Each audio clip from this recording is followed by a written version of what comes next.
জামুরিয়ায় পানীয় জলের দাবিতে সড়ক অবরোধ, চরম দুর্ভোগ সাধারণ মানুষের। যথাসময়ে পানীয় জল না পাওয়ার প্রতিবাদে শুক্রবার সকাল থেকেই উত্তপ্ত হয়ে উঠল জামুরিয়া থানা মোড় দোমোহনী যাওয়ার প্রধান সড়ক। জোড়াপুকুরের কাছে শতাধিক বাসিন্দা একত্রিত হয়ে রাস্তা অবরোধ করেন।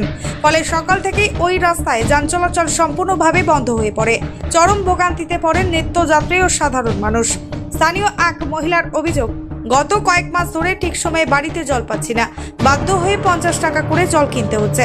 আগে সকাল 7টায় সুইচ অন করা হতো, তখন কোনো সমস্যা ছিল না, কিন্তু এখন কখনো সকাল 9টা কখনো 10টার পর জল দেওয়া হচ্ছে, ফলে পরিমাণেও জল কম পাচ্ছি। তিনি আরও জানান, মাঝিপাড়া, রাজানগর ও গোয়ালাপাড়া এই 3 এলাকায় জল সমস্যার কারণে মানুষের দিনযাপন দুর্বিষহ হয়ে উঠেছে। স্থানীয় নেতৃত্বকে একাধিকবার জানানো হলেও কোনো স্থায়ী সমাধান না হওয়ায় বাধ্য হয়েই তারা সড়ক অবরোধের পথ বেছে নিয়েছেন। ब्लॉक किए थे, क्या खुलता रहा, अब नहीं खुलता। 9:30 बजे खुलता है, वो भी नहीं मिलता है। किसी को 1 घुटन, किसी को 1 घुटन नहीं मिलता है। हम लोग को बहुत समस्या है पानी के लिए। कितना दिन 2 महीने से। कब यहाँ हाँ, पतला पाइप दिया हुआ है। पतला पाइप नहीं, प्रेशर तो बन ही नहीं रहा, और प्लस हर एक घर में मोटर चलता है, जिन लोगों के घर में कनेक्शन है। तो आप हम लोग इधर उधर से ला के पीते, कीन के पीते हैं। इसके बाद हाँ, हम लोग बहुत जगह जानकारी देते हैं।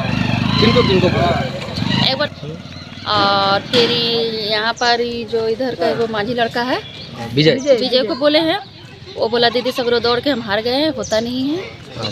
तब हम लोग आज जाके रास्ता जाम किए। तो आई पुलिस भी टैंकर पानी भेजेंगे, पर प्रशासन नहीं आया, खाली पुलिस आया था। आपका नाम क्या हुआ? रेणुका।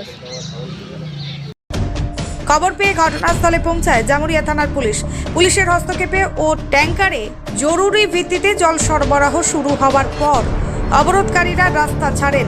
সাময়িক স্বস্তি মিললেও দীর্ঘদিনের এই জল সমস্যার স্থায়ী সমাধান চাইছেন এলাকার বাসিন্দারা।